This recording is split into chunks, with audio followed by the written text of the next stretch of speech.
Hola, muy buen día. Mi nombre es Víctor Arbizu. Esta es la presentación de la tarea de filosofía del lenguaje informal, en donde estaremos revisando a tres autores principales de esta rama de la filosofía del lenguaje.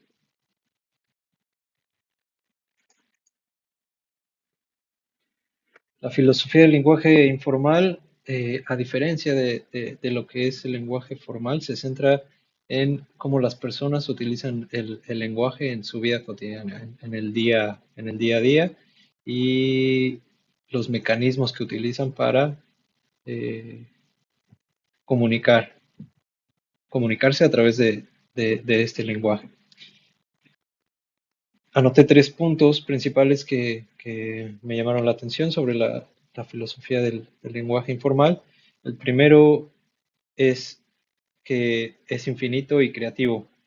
En puntos posteriores, específicos de cada uno de los tres autores, podría mencionar por qué este punto me llamó la atención y dar una estructura detallada de todos los casos posibles que suceden dentro del lenguaje informal es prácticamente imposible, eh, a, a diferencia del lenguaje formal, donde las estructuras lógicas permiten que, que se llegue a una conclusión de verdadero o falso y de alguna manera encasille las eh, o limite esta parte de ser infinito y creativo, eh, tenga como algunas limitantes al respecto.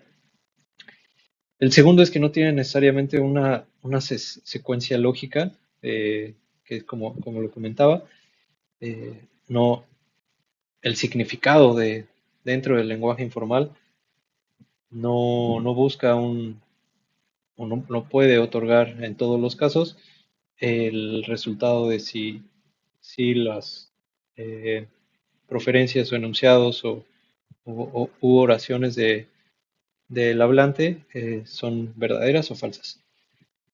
Y el tercer punto es que amplía el nivel del significado como tal, que es el principal objeto de estudio de la filosofía del lenguaje, en todas las áreas posibles, a través de diferentes posturas que, que comentaremos, de estos tres autores que comentaba anteriormente, que es Paul Grice, John L. Austin y Judith Butler. Comenzaremos con la teoría del significado de Paul Grice. El principal punto de esta teoría es el significado ocasional del hablante. Es el punto donde parte toda la teoría y como como una explicación o un resumen de lo que sería el significado ocasional del hablante, serían las condiciones que hacen que cualquier individuo eh, diga algo al realizar una proferencia. Y por proferencia entendemos un acto de comunicación, un acto de habla en el que se pretende comunicar algo. ¿Qué condiciones hacen posible que este individuo, a través de una proferencia, diga algo o signifique, dé un significado? Para esto, Paul Grice divide de, de primera instancia el significado como tal, el significado de, de las oraciones, o el significado de lo que un hablante quiere comunicar a través de una proferencia, en significado natural y en significado no natural. Para mí es una excelente manera de partir una tesis o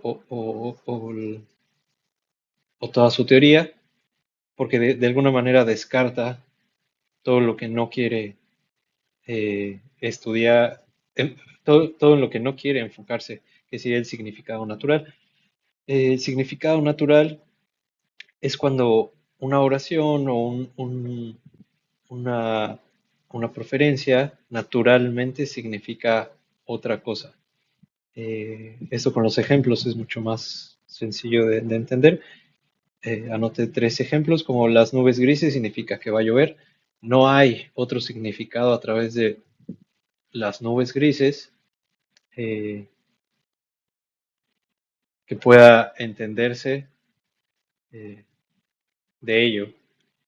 No hay una serie de significados o una consecuencia de otro acto que signifique, que provoque otro significado, a que las nubes grises, bueno, a las nubes grises necesariamente las nubes grises significa posteriormente va a llover.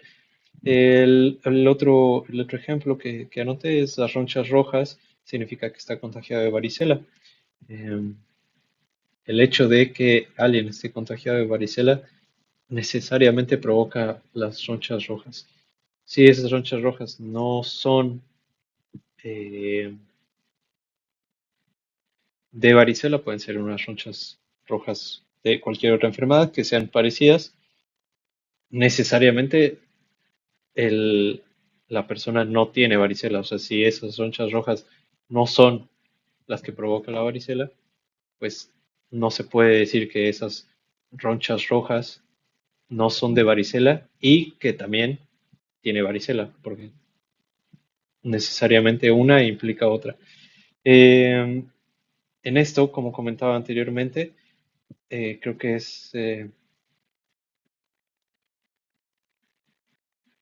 quitar, o sea, de un panorama general de significado, es dar una definición bilateral de significado natural y significado no natural, simplemente para dividir todo lo que el significado natural es y de alguna manera hacerlo a un lado para enfocarse en el significado no natural, que es completamente más amplio y en donde existen diferentes condiciones que hacen posible que un individuo signifique o diga algo al realizar un acto de comunicación, de habla, que como comentaba anteriormente, se engloba en una proferencia. Eh, una vez hablado del significado natural y teniéndolo bien identificado, nos pasamos al significado no natural, y este es el que implica necesariamente una intencionalidad de quien está comunicando, el hablante, por comunicar un significado.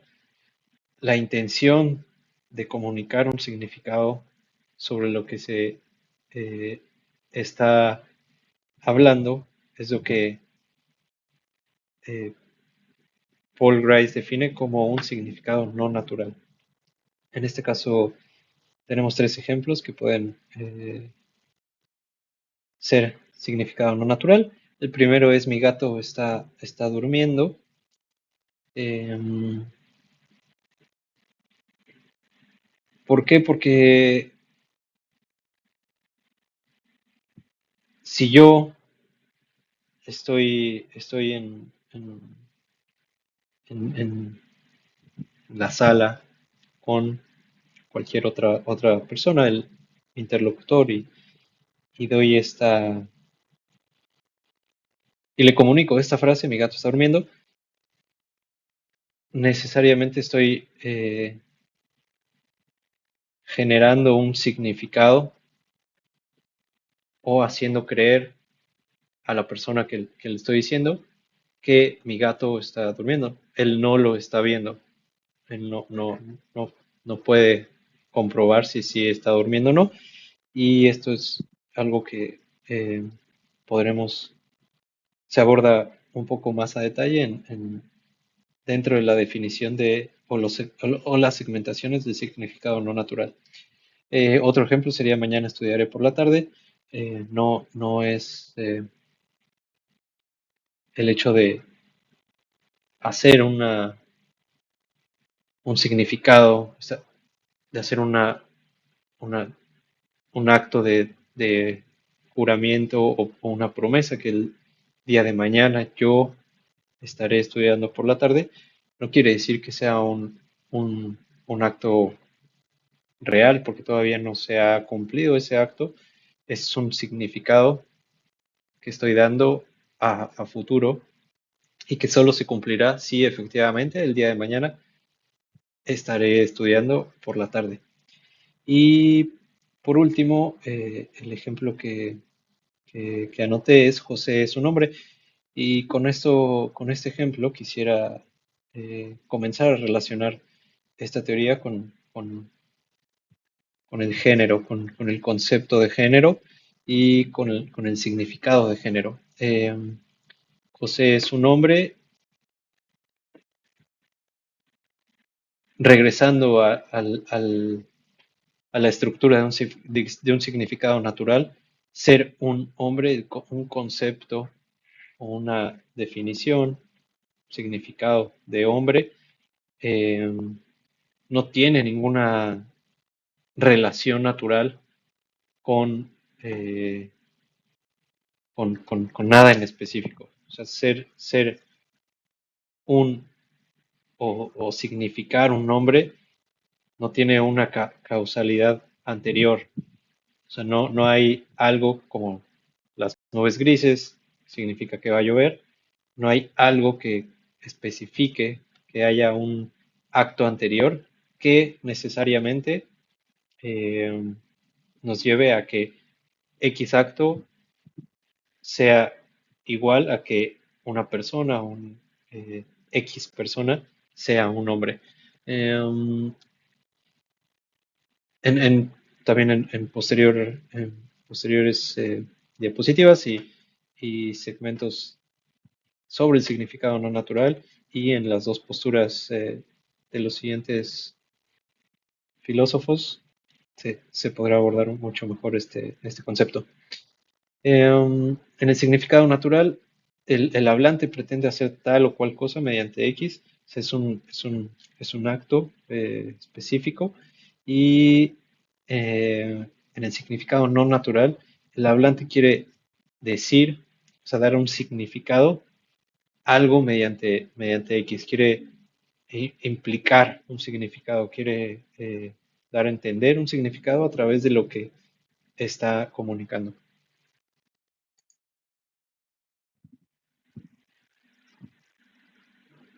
Para esto, dentro del significado natural y no natural, eh, como lo comentaba, es, el significado son las condiciones que, que hacen posible que una persona comunique algo o quiera significar algo a través de una preferencia. Y estas preferencias que pueden ser son actos de habla, actos de comunicación, eh, las divide en dos, que me parece muy importante mencionarlas. La primera es las preferencias exhibitivas, que son aquellas mediante las cuales el hablante trata de que su interlocutor tenga la creencia de que él tiene una determinada actitud proposicional. Que era, poniendo el ejemplo, regresando al ejemplo de la diapositiva anterior, cambiando únicamente el gato por una persona. El ejemplo es Juan está dormido. Um, si tomo el mismo ejemplo que comentaba anteriormente, si yo estoy en la sala de una casa o cualquier departamento y Juan está dentro de un cuarto y yo le comunico a mi interlocutor que Juan está dormido, eh, mi interlocutor no entra al cuarto a confirmar que Juan está dormido. Yo sé que Juan está dormido porque lo vi y que incluso no puedo estar completamente seguro a menos que yo entre otra vez a ver que Juan está dormido. Por lo tanto, es una creencia, sigue, o sea, de un hecho creo que sigue dormido, yo le comunico a una persona esta creencia y por lo tanto esta persona a través de mecanismos de comunicación que también hablaremos a continuación, eh, hace suya la creencia de que Juan está dormido. Si alguien más entra a este lugar y le pregunta a la persona que yo le comuniqué dónde está Juan, también le comunicará que Juan está dormido porque ya tiene esa creencia. Una creencia que pasa de persona en persona. El otro tipo de proferencias es la proferencia protréptica y esta se caracteriza porque no solo inducen al interlocutor a tener una actitud proposicional que contenga la actitud proposicional del hablante, sino que se pretende con ella que el interlocutor tenga también la actitud proposicional del hablante. Ejemplo, cuidado con el coche. Con esto, lo que el hablante que realiza el mensaje de comunicación no solo quiere que la persona a la que le da este comunicado tenga la creencia de que está sucediendo un acto, sino también que tenga un acto consecutivo a esa creencia. Eh, y por lo tanto tenga una actitud eh, consecuente de la creencia que le fue compartida. Con el ejemplo de cuidado con el coche, se trata de dar a entender que si yo le digo esta frase o esta oración a alguien más, cuidado con el coche, esta persona o lo que trato de hacer con esta intención, con esta proferencia, es que esa persona tenga una acción consecuente y se mueva del camino o, eh, o tenga cuidado, tenga una acción. Puede ir cruzando la calle y pararse para que el coche pase, o si el coche iba directo hacia esa persona, pues completamente moverse. Pero ese es un acto consecuente de la creencia que ya fue comunicada. Y dando un ejemplo relacionado con el género, eh, anoté el de hay que comportarse como hombres. En este caso, no solo se está tratando de comunicar una creencia en el hecho de que colectivamente una serie de personas se tiene que comportar de cierto modo, sino que, y que se espera que este comunicado tenga una acción consecuente, mm, sino que también tiene regresamos a un concepto como el de hombre, que no tiene, o sea, que puede ser muy amplio y que no tiene una estructura específica de cuáles son los comportamientos, qué, qué serie de comportamientos eh, específicos y completamente estructurados son los que están dentro de la definición de hombre. Para una persona, comportarse como un hombre puede ser actuar de una manera seria o actuar de una manera violenta o actuar de una manera, al contrario, loable o pasiva o responsable, etcétera. Dependerá mucho del significado que tenga una u otra persona hacia el concepto de hombre.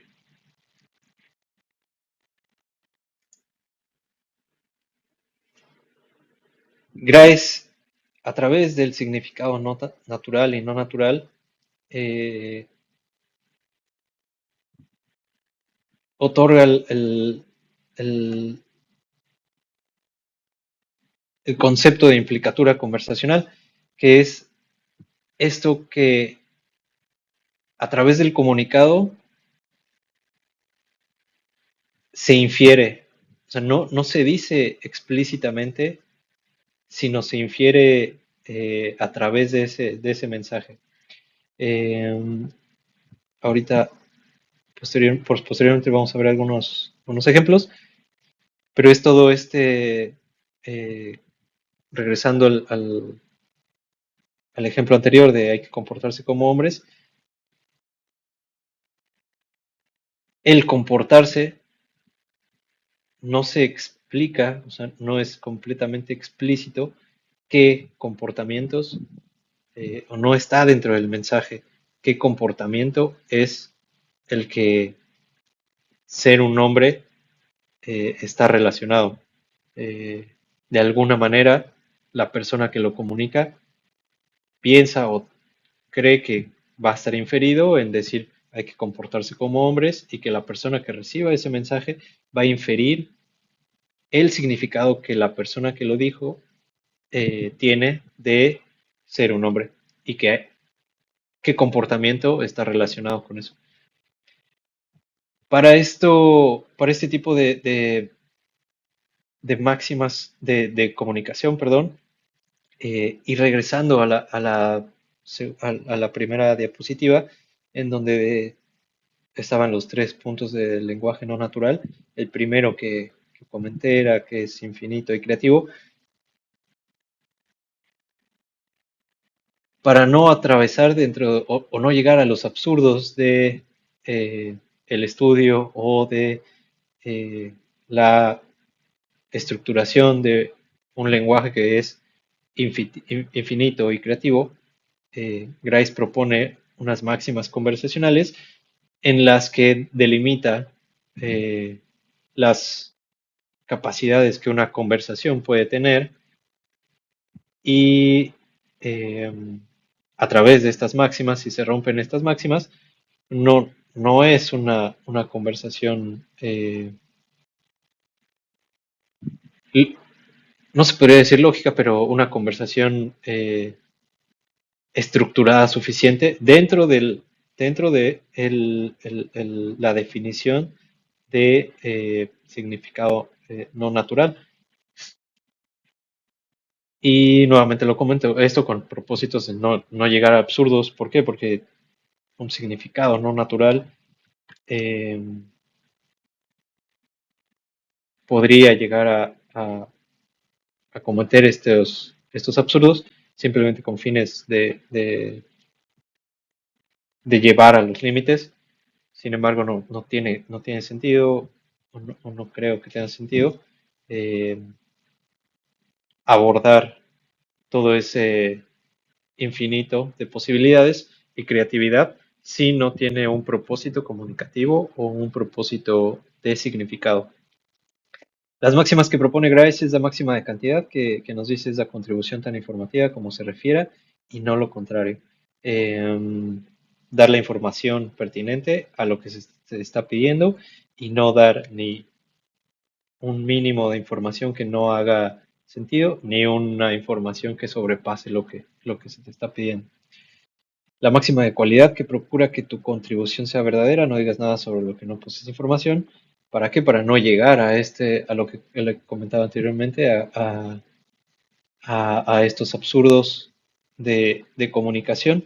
Si alguien me pregunta qué hora es en este momento y yo contesto jitomates y aguacates, no tiene una relación que es la eh, que es la siguiente máxima. La máxima de relación es que sea relevante, que tus contribuciones sean pertinentes.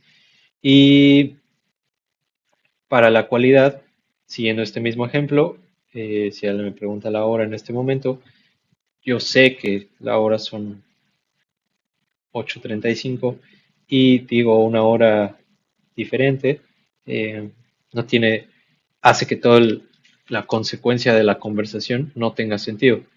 Eh, o, sí, o sea, toda la consecuencia de lo que mi respuesta tenga no llevará a una conversación que tenga un significado ni coherente ni que lleve a acciones eh, consecuentes de esa conversación. Y la última máxima es la de modo, que nos dice que hay que ser claros, evitar la ambigüedad y ser breve y ordenado. Lo mismo con esta intención de que se delimiten la- la- las posibilidades de una conversación a rangos de alguna manera entendibles eh, y que tengan un propósito un propósito comunicativo al final de cuentas. Lo que hace Grice en delimitar el significado no natural es algo completamente original en la medida en que disecciona la noción de significado como tal en todos los niveles que sean posibles, cosa que no se había trabajado desde la filosofía del lenguaje formal, en donde el significado, el concepto de significado, se había estructurado únicamente dentro de los parámetros de la lógica y el resultado de veracidad de las oraciones o de los enunciados. Relacionando, para terminar la teoría o de hablar de Paul Rice, eh, la implicatura conversacional y este significado que no se dice y es el que se infiere, eh, cómo afecta el concepto o el significado de género que tenemos el día de hoy. Me regreso al ejemplo que había mencionado en la diapositiva pasada, que es comportarse como un hombre o una mujer. eh, cuando se enuncia el comportamiento o el significado de un hombre o una mujer y se espera que el que recibe el mensaje infiera lo que significa, eh, puede, puede llevar, o sea, puede llevar a diferentes complicaciones, errores de comunicación, eh, y son conceptos que pueden ser muy amplios y que no están definidos, no han estado definidos desde desde su punto desde que nació el significado de género. Eh, Posteriormente, los siguientes autores da- nos mostrarán un, unas- un acercamiento a exactamente a este punto, pero desde la teoría de Grice es que se puede ver o mostrar que conceptos o significados como el género no tienen una estructura, una base, una base causal, como sí lo es el significado natural. Los actos de habla de John Austin, pasando al siguiente autor, nos dicen que el acto de habla no solo representa la realidad, sino que la modifica, la funda y la instituye. No solo es una representación fiel, el lenguaje no solo es una representación fiel de lo que sucede en la realidad, eh, como realidad primero y después lenguaje, sino que el lenguaje puede iniciar el consecutivo de lo que va a ser la realidad. Y para esto crea el concepto de enunciado performativo, que es muy importante en este concepto. de los actos de habla y también en el posterior que Judith Butler trabaja. El enunciado performativo son aquellos que no se limitan a describir situaciones, sino que por el mismo hecho de ser expresados realizan el hecho. Ejemplos: jurar, declarar o prometer. Simplemente por el hecho de hacer alguno de estos tres ejemplos, que puede ser jurar, yo juro que no voy a mentir nunca más. Estoy ya realizando un hecho, el de no decir nada que no sea verdadero durante toda mi vida. Y este hecho comienza desde el momento en el que en el momento en que yo lo menciono, y el hecho como tal de que yo lo diga eh, da significado y crea a lo posterior, que sería la realidad de lo que haga de aquí en adelante. Si yo efectivamente no digo nada que no sea verdadero de aquí a que me muera, ese, esa oración podrá ser verdadera, y si no, si llego a decir algo que no sea verdadero, eh, no será verdadera esa oración. Sin embargo, el hecho de ser verdadero o falso no quiere decir eh, que no crea un hecho posterior al momento en el que yo lo enuncio. Y para esto también se tiene que ser consecuente, o se tiene que eh, dar el significado a este tipo de oraciones, como jurar, declarar, prometer, eh, que veremos a continuación también.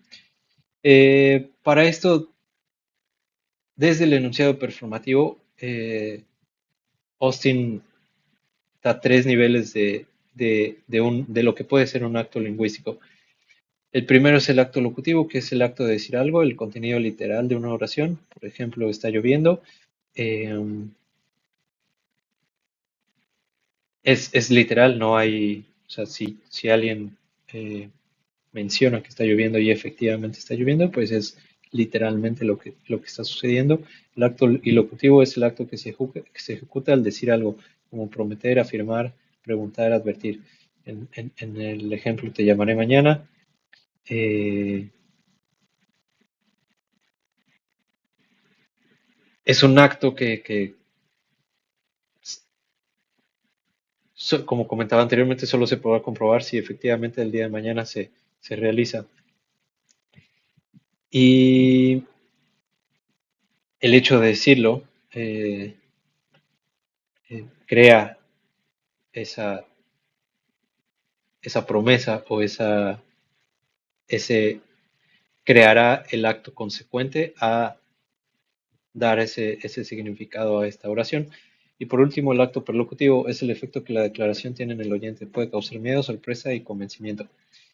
Y el ejemplo es cuidado con el perro, que parecido a cuidado con el coche,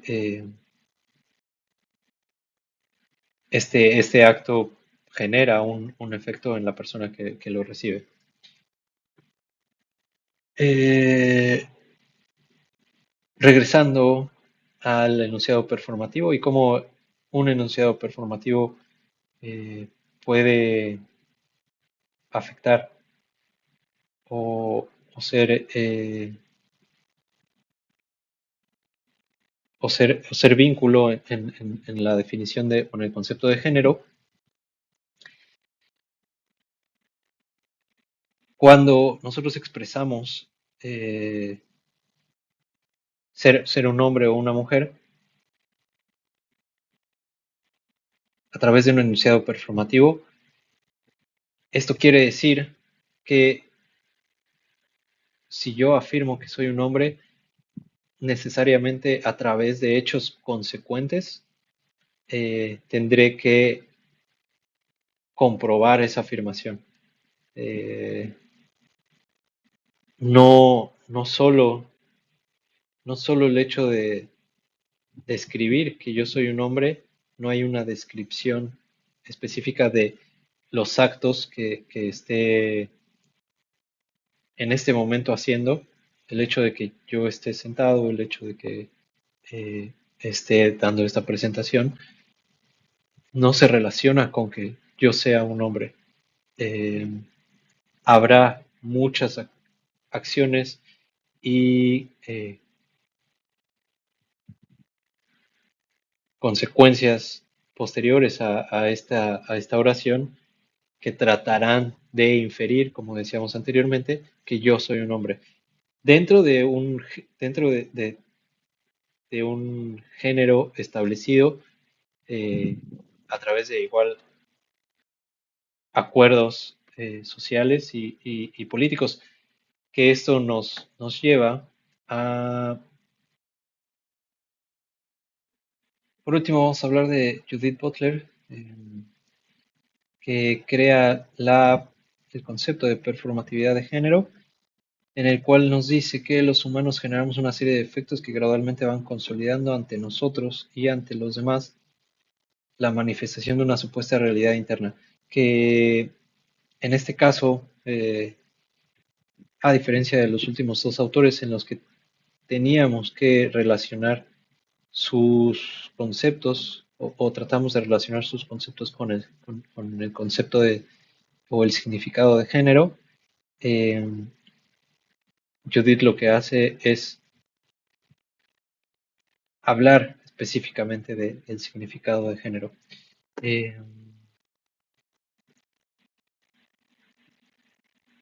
Siguiendo con la definición, aunque en definitiva se trata de un fenómeno producido y reproducido todo el tiempo. Esto nos quiere decir que eh, el género no es, como comentaba en las diapositivas anteriores, no está completamente estructurado donde diga qué qué actos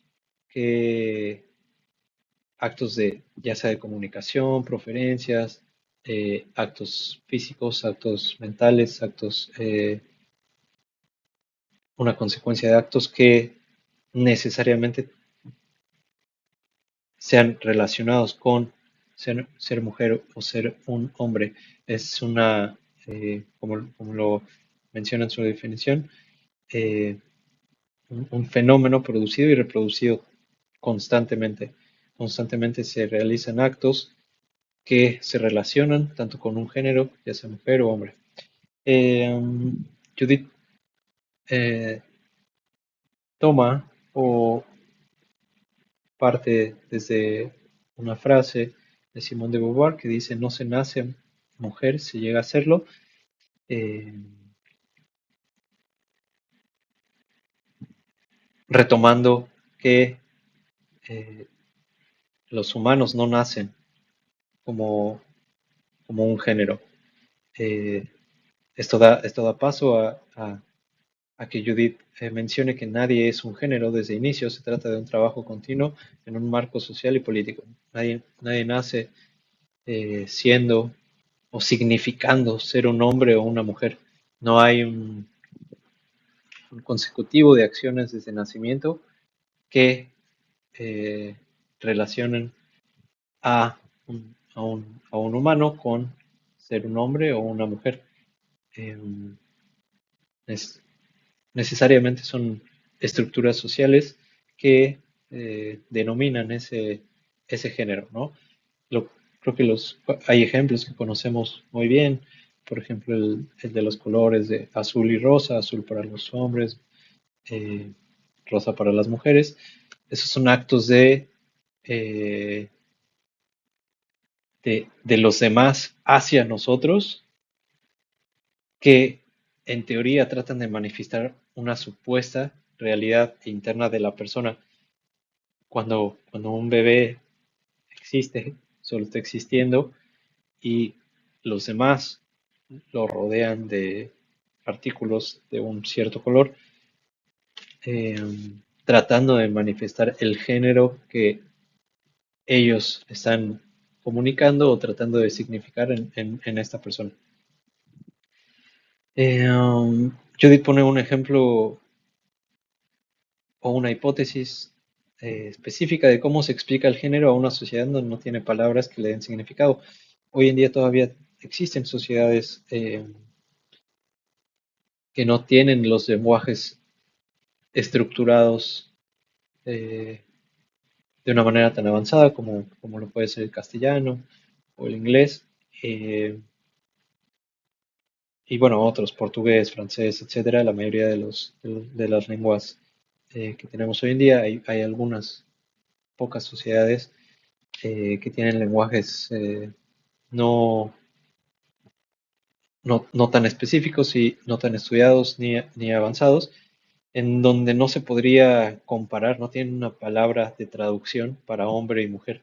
Eh, ¿Cómo podrías darles el significado de si es un hombre o una mujer a alguien que no conoce ese significado, que no relaciona dentro de su lenguaje eh, el concepto de hombre y mujer que se le da en diferentes sociedades, por ejemplo en la nuestra, donde tiene este tipo de normas eh, o, o consecutivo de acciones y de eh,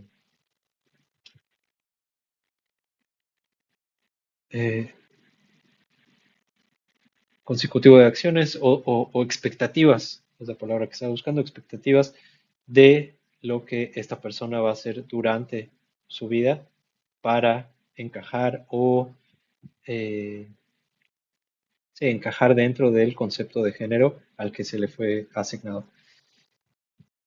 Eh,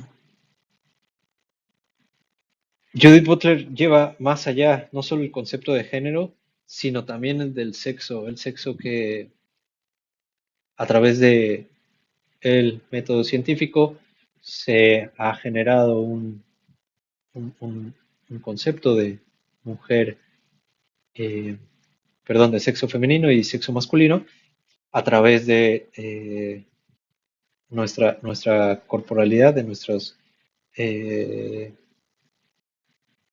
particularidades físicas, en específico las del eh, aparato reproductor, y a través de esas particularidades físicas es que se da dos géneros eh, perdón, dos categorías de sexo, que es masculino y femenino, y Judith lo que hace es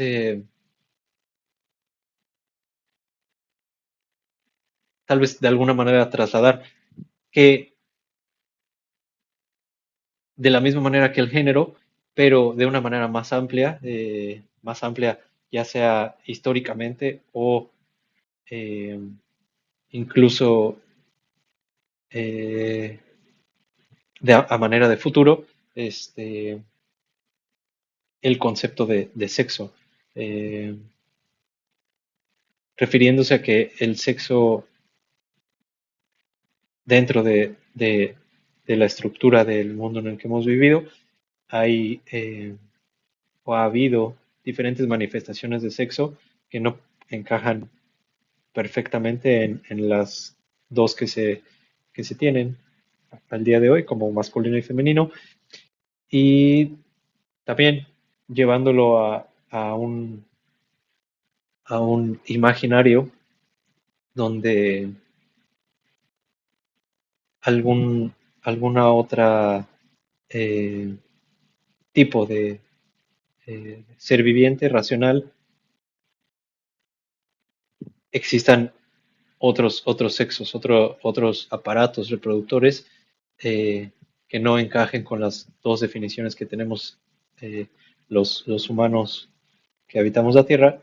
Y por poner un ejemplo, que exista algún ser vivo, racional, que tenga diferentes. Podemos poner, por ejemplo, cuatro diferentes posibilidades de sexo, en donde no todas sean compatibles para eh, para los fines reproductivos, como lo son en el caso de mujer, perdón, de femenino y masculino, en donde para los fines reproductivos se tiene únicamente estos dos sexos y posibilidades, pero si lo ampliamos y decimos que existen cuatro posibilidades y de estas cuatro posibilidades, uno y dos son compatibles y tres y cuarto son compatibles, pero uno y cuatro no son compatibles y dos y tres no son compatibles para los fines reproductivos, necesariamente se tendría que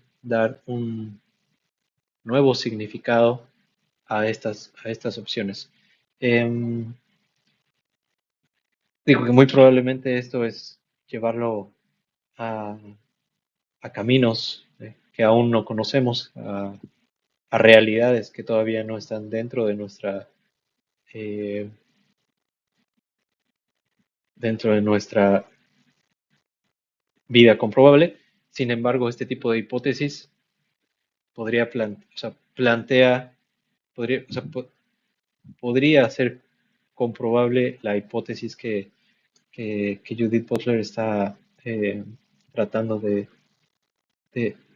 dar a cabo con llevando el concepto que podría ser abstracto, que es completamente performativo de género, a incluso la categoría de sexo de masculino y femenino. Um, y por último, para cerrar esta presentación, Judith menciona que durante la performatividad hay margen para la falla, el desplazamiento, la fisura y la transgresión, dando este entendido que eh, la performatividad, como lo comenta dentro de su definición, que es un fenómeno producido y reproducido constantemente, eh, tiene, al ser un fenómeno performativo que necesariamente requiere actos consecuentes eh, y, y estar ligado a significados que pueden ser diferentes, no hay un solo significado de ser un hombre o de ser una mujer. Um, Hay mucho margen para, como comentábamos desde un inicio, dentro de este infinito que es el infinito y creativo mundo del lenguaje informal y no natural, eh, da pauta a este tipo de falla o de desplazamiento o de transgresión, que el significado que sea por lo menos aceptado por la mayoría no, no sea el mismo significado que tiene alguna persona o un grupo minoritario y transgreda ese significado. O sea, lo parta, lo, lo divida. Y que incluso de pauta también para la falla, sería eh, que las creencias o los significados que se den a conceptos como el género de hombre y mujer, eh, con el paso constante del tiempo, nos den la pauta de estar erróneos, algo que se cree el día de hoy, durante, a posterior, en 10 años, en 20, en 30, no sea lo mismo, no sea el mismo, la misma creencia y por lo tanto, y que incluso pueda ser un error, que esa misma creencia, a través de investigación, a través de conceptos, se pueda comprobar que era una creencia completamente falsa. Que es, en resumen, el trabajo que se, se realiza constantemente a través de la investigación del lenguaje no formal y del lenguaje no natural, que se deriva desde Paul Rice. Con esto concluyo la explicación de estos tres autores y cerramos la grabación de esta presentación. Muchas gracias.